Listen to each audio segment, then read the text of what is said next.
Well, of course the tooth fairy's real. Santa Claus isn't a hoax, you dumb bint.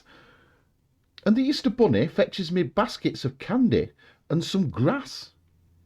In baskets, don't they? That the tooth fairy was a tale, Santa Claus was a hoax, and there was never an Easter bunny in the first place. You lie! You lie!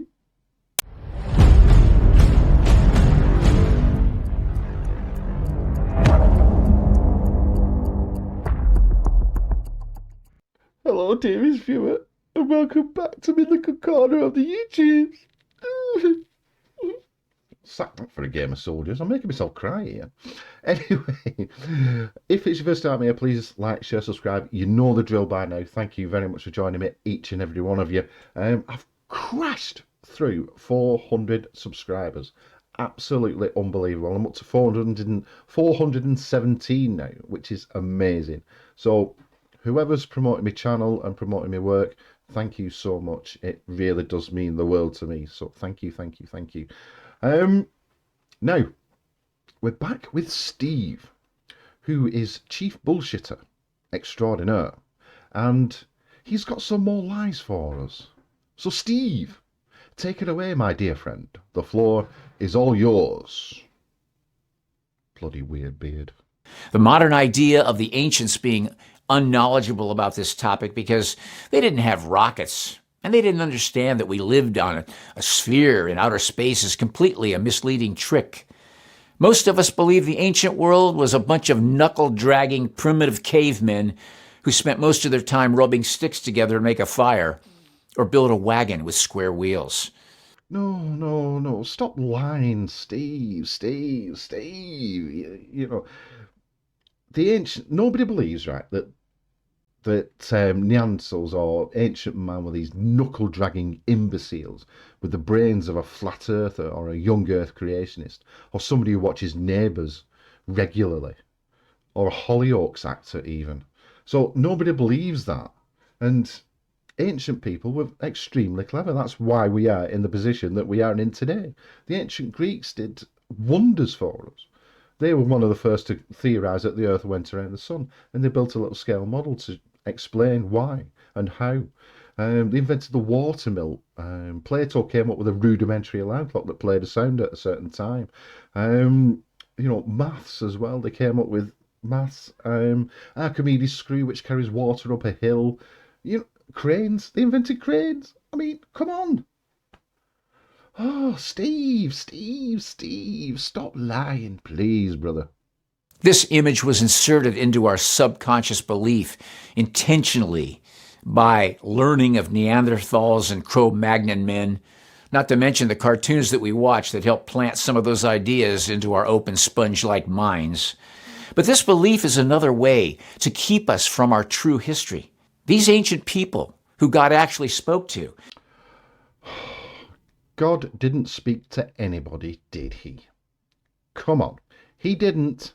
Come on, Steve, if you're being honest. And gave instructions where the people he revealed prophetic information to and details. Prophetic, eh? What, you mean like the second coming? Which isn't going to happen and never will happen. But religious people, fair enough, they believe it will happen. Personally, I don't, and there's absolutely no evidence for it. And what details are you after?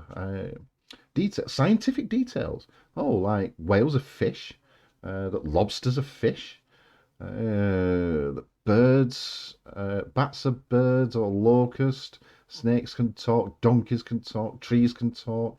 That kind of detail. It's all wrong, and it's all bollocks.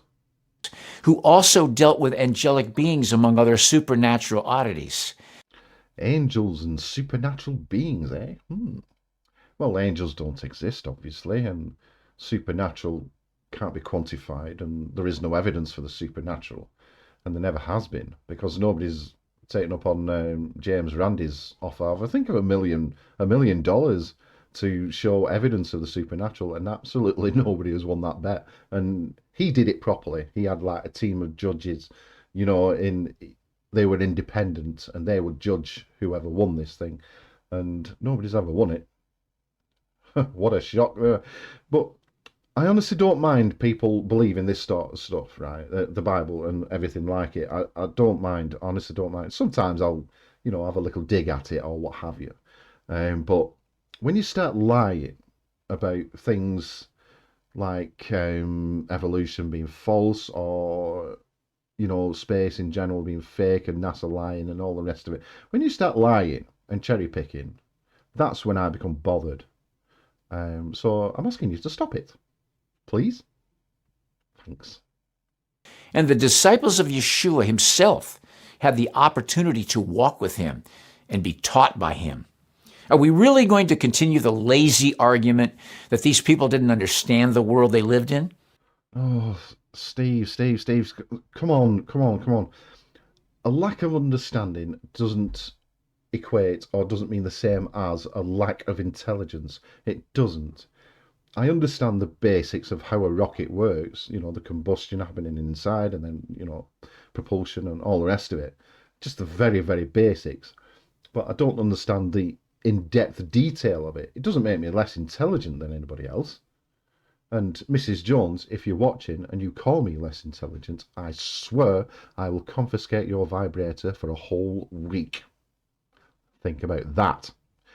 Anyway, nobody is saying that the lack of understanding is equal to a lack of intelligence because we've learned so much as time has moved forward and technology has moved forward. We have better instruments now to measure things, distance to planets, distance to the moon, we can travel to the moon, etc.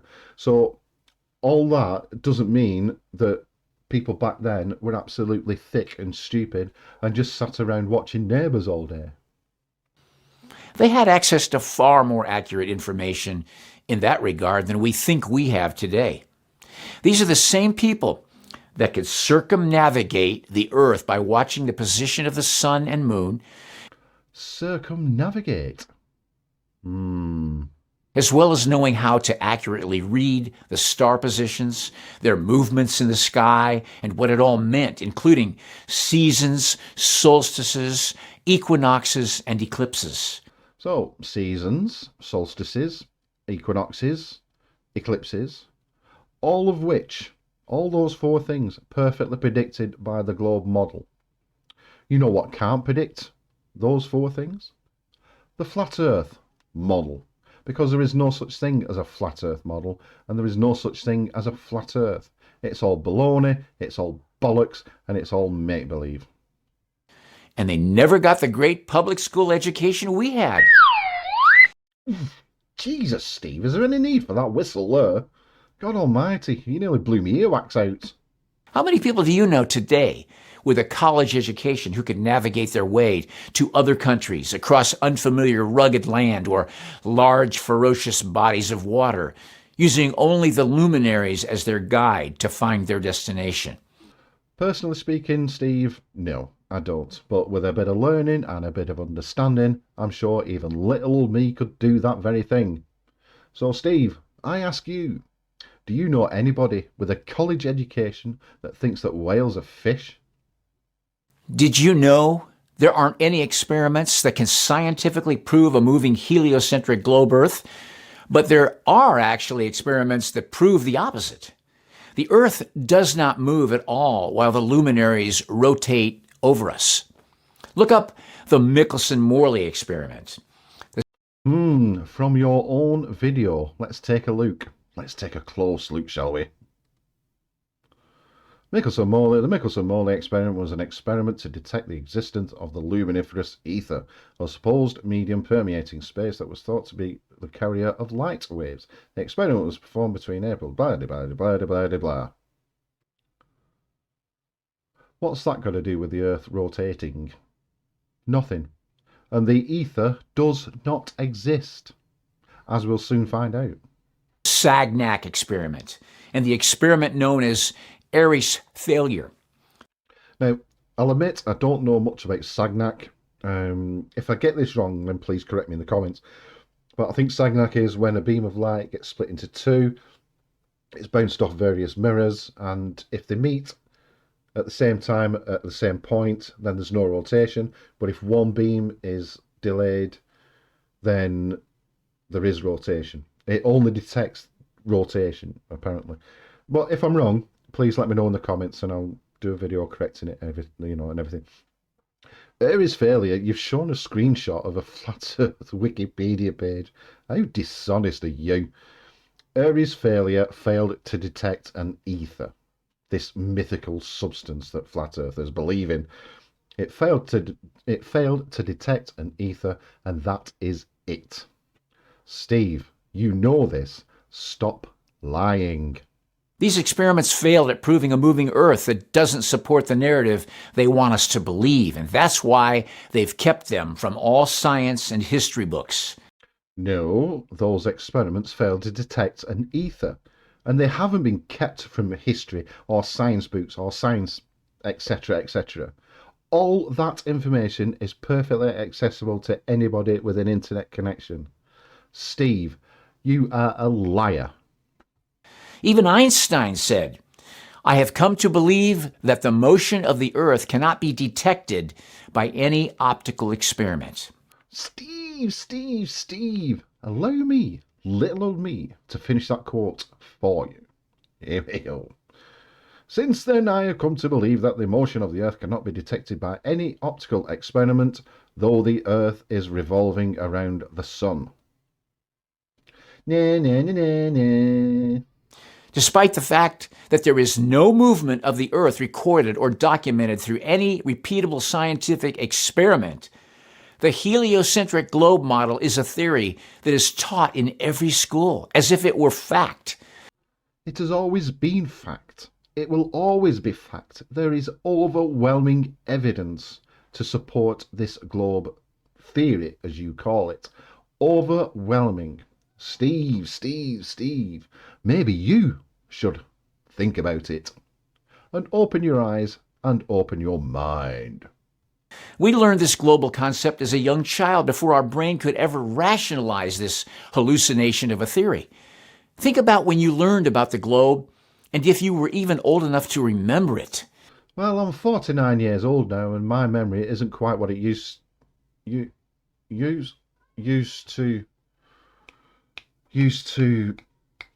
Maybe you started when you were in a crib with a planetary mobile. Who in the name of Scarlett Johansson's knickers remembers being in a crib? I bloody well don't. Just like everything else we were taught when we were children, the Easter Bunny coming to bring us a basket full of grass and bad candy. Later in the year, a hairy, obese man wearing furry pajamas who flies a gaudy sleigh pulled with reindeer that didn't have wings, but comes to visit your house by breaking and entering through a small chimney. By the time we were a preteen, we understood that the Tooth Fairy was a tale, Santa Claus was a hoax, and there was never an Easter Bunny in the first place. Don't start me off again. Just don't start me off again. I'm far too upset to carry on. I'm going to have to leave him. Oh. Anyway, thank you very much for joining me. Please join me on the next one, The Sunday Stupid, this Sunday, 9 p.m. GMT. And please join me on the next Wacky Wednesday video, next Wednesday, 8 p.m. So, for now, I'll see you very soon. Ciao!